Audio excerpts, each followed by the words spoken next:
Hi everyone and welcome back. As you may know, if you've watched my videos before, I have several dogs, 5 at the moment, and it's been a long time since I've had just one. Having more than one dog does change the dynamics in the household, and we're going to take a bit more of a look at that in this video today.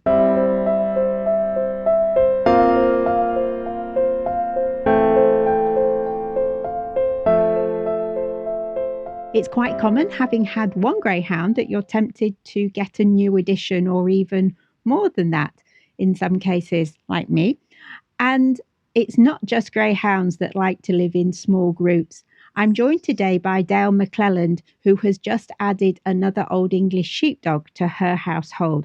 And we're going to have a chat about settling new dogs in and the different personalities that we can see in our dogs, because after all, they might be the same breed, but it doesn't mean they're all the same.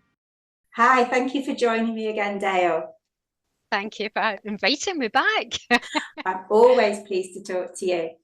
Last time we were talking about dog personalities and how personality varies within dogs of the same breed. And I think it can be hard when it comes to choosing and settling the first dog into the family. But when it comes to settling a second or a third dog in, you have all those initial problems, but also you can have a whole load of other problems about settling the new dog in with the existing dogs in the household as they get to know each other as housemates, as well as getting used to being in a home. So I wanted to ask, what do you think is most important when it comes to choosing the new dog that's going to join your household? Yeah, I mean, it is a really, really tricky one because quite often we choose a dog that possibly we want, or that a dog that the story tugs at our heartstrings a little. Or it might even be a dog that we haven't chosen. It may be a family dog or somebody Yeah. that has said, I can't look after this dog. And so sometimes there isn't a great deal of choice in it. But what we've got to think about really is when we are choosing another dog, um, so let's imagine that we're actively deciding to bring another dog into our family.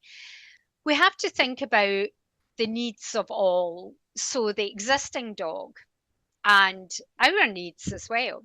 So we might, humans are unusual creatures at times because we want to swoop in and we want to save dogs and we want to offer them a home and offer them all this love and attention.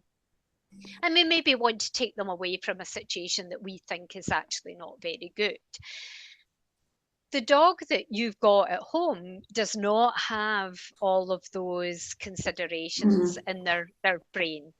And so while dogs can show empathy and they can show adaptability, they're not really driven by the same sort of sentimental, Mm. way that we are. So Mm. we are quite often, oh, that dog looked just like my dog I had Yes. 10 years Yeah. ago. Same colouring, same everything. So that will be, to me, the same as that dog I had. So of course there's lots of different reasons, and let's be honest, lots of rescue dogs, rather than talking about the really positive traits that they've got, some rescues will really talk about the terrible life that they've had. Mm. And so then it tugs on our heartstrings and we think, well, I could take that dog, I could take them and give them a home. And that's commendable and it's lovely. Of course it is. It's the same thing when it comes to a puppy, though, buying a pup. You're maybe thinking, well, I've got Old English sheepdog. So I'm looking for, Old English sheepdog breeders. Am I going to be really, really good in my research about the breeding? Or am I going to find a breeder that's A, got a litter that's close at hand, Mm. and B, is going to, is going to be happy to sell me one? So what we tend to end up then is that we think all things are equal, like Mm. all breeders are Yeah. equal, all rescues are equal. Now the problem there is that what we end up with is a situation where we're choosing a dog based on something that isn't factual. It's what's in our head. Now, our dog at home, our dogs at home, they are presented by this individual. And no matter how great your dog is with other dogs and how placid and laid back, it doesn't really matter that at the end of the day, another dog coming in to live in that house changes the dynamic. Yes. It's unavoidable. You know, it doesn't really matter which dog it is. So therefore, the dog that is coming in has got to adjust to us and the new surroundings and get used to us, but they're also adjusting to this other dog. And we tend to put all the focus on the new dog coming in, settling them, giving them time, making sure that they get used to routines. And our existing dogs are expected to just kind of go with the flow. And actually, for them, there's been a major change. So I think the choosing of them is very, very difficult because we don't tend to be logical about why we're choosing a particular dog. Now, I'll give you the example of my three. I have an entire male who's 6. And when I decided to get another dog, I've always had a male and a female, you know, and that's been the core. It's always so I knew I wanted a female. And I did quite a lot of research to, you know, to find out about the dogs that were available. And I did take her when she was about a year old. When I then added my third dog in, I knew that looking at my male and looking at my female, I knew that my female, being that bit younger and just her personality, that she would be much more comfortable with another female coming in than my male would be with another male. So I had to, never mind what I might have wanted, but I had a look at saying, well, there's the top line, male or female, age. Those are the things that you start off with.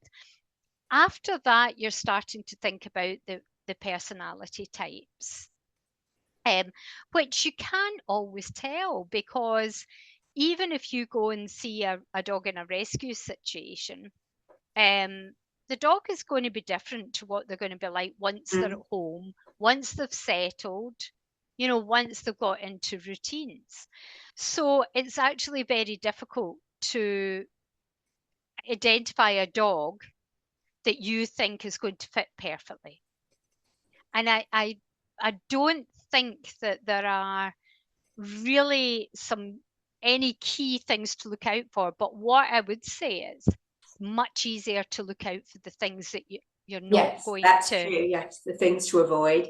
Yeah, so a dog, if you're bringing in a dog that is known to not particularly be good with other dogs, is known to be resource guarding, has had fights with other dogs in the past, those are kind of dogs that you're going to say, well, okay, that is going to, you know, that is going to take quite a lot of work, and there's no guarantee at the end that your dogs will live, you know, in harmony. But the other thing is, if I've got a keyed up dog that's quite tense and nervous, I don't really think it's a good idea to bring another dog who's tense and nervous as well.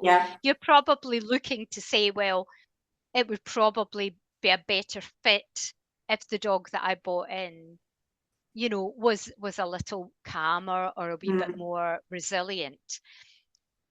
The same with if you've got a really young dog that's very excitable. Do you really want another very young dog that's excitable? Yes, they'll keep each other entertained and play, but there's a level there that becomes very difficult because you've got two that are very similar. Yeah. So I think Look out for new videos every Monday, and why not subscribe so you don't miss out?